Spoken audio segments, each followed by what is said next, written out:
I think I might have figured out the formula to win international basketball. Not a specific play, not a coaching system, but a pattern that almost every winning team seems to follow. And if you want proof, you only have to look at the most dominant team in international basketball history, the United States men's national basketball team. For decades, they've consistently won at the highest level of the sports. Different generations, different superstars, but the results almost always stays the same. And when you take a closer look at how these teams are built, you start to notice something interesting.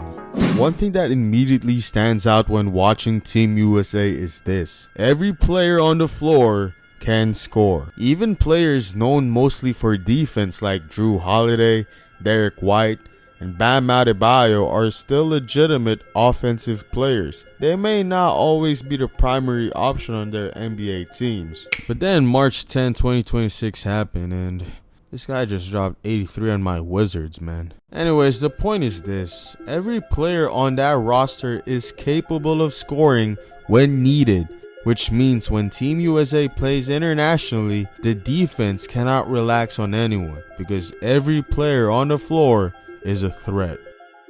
Let's compare the top scorers from Team USA and how their scoring translates to Olympic stage. In the NBA, Steph Curry averaged 24 points per game, and in the Olympic, he only averaged around 14 points per game. The scoring dropped slightly, but that's expected. Olympic games are shorter and the offense is shared among multiple stars. What matters is that the scoring ability is still there. LeBron James averaged 27 in the NBA, and in the Olympics, he only averaged 14 a game. LeBron still became one of the most productive players on the roster, while also leading the team in playmaking. And lastly, the USA points leader, Kevin Durant, averaged 27 points in the NBA, and in the Olympics, he only averaged around 13 points per game. Durant has historically been one of the most reliable scorers Team USA has ever had in international play. Their scoring numbers drop internationally, but the reason is simple. The scoring is shared among multiple elite scorers, not because the ability disappears. When you step back and look at the bigger picture, a pattern begins to appear. The best international teams are filled with players who are already high-level scorers in their professional leagues, which means when they play internationally, the pressure on the defense never really stops. Stop one scorer, another one appears. But this pattern becomes even more interesting when you look at other countries. Take Luka Doncic from Slovenia, one of the best scorers in the world, and he can dominate a game anytime he wants. And there's SGA from Canada, another player capable of dropping 30 a night. And then Greece have Giannis, one of the most unstoppable players in today's basketball. These countries have superstars, players who can absolutely get a bucket at will. But here's the difference. Do they also have 2 or 3 teammates who can do the same things consistently? Because in international basketball, having one dominant scorer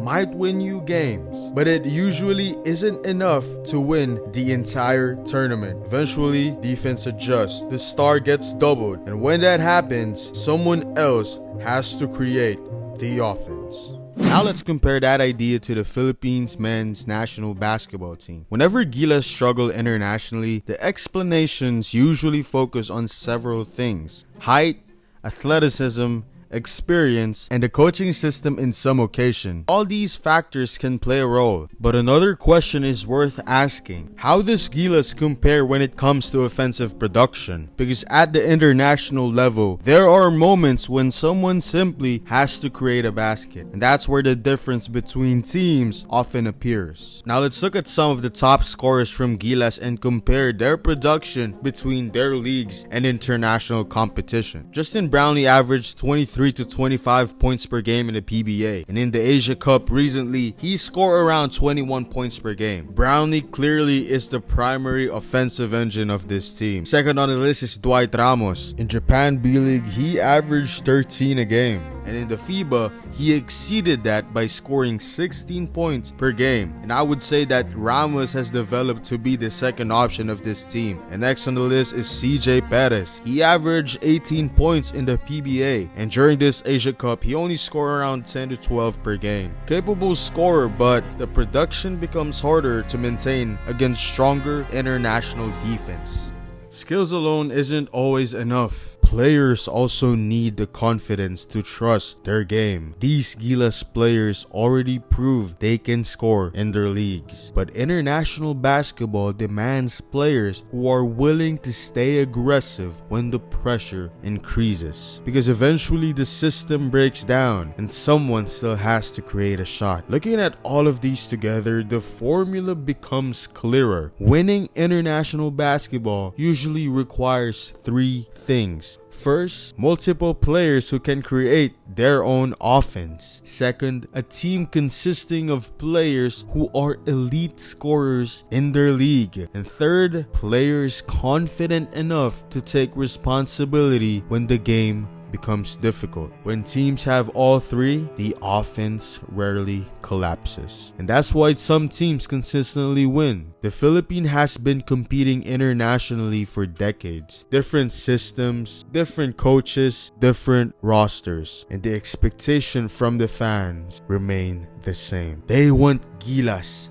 I want Gilas to compete with the best teams in the world. But until the country consistently produce multiple players ready to carry that offensive responsibility, the same question will keep appearing every tournament. When will Gilas truly compete with the best? Or maybe the harder question is this: are we building players who can dominate international basketball, or are we still waiting for someone else to do it for us? I appreciate you guys watching till the end. If you guys want more future contents like this, make sure you like this video, subscribe, turn on that notification bell down below, and comment down your thoughts so we can discuss Philippine basketball. And yeah, thank you for watching.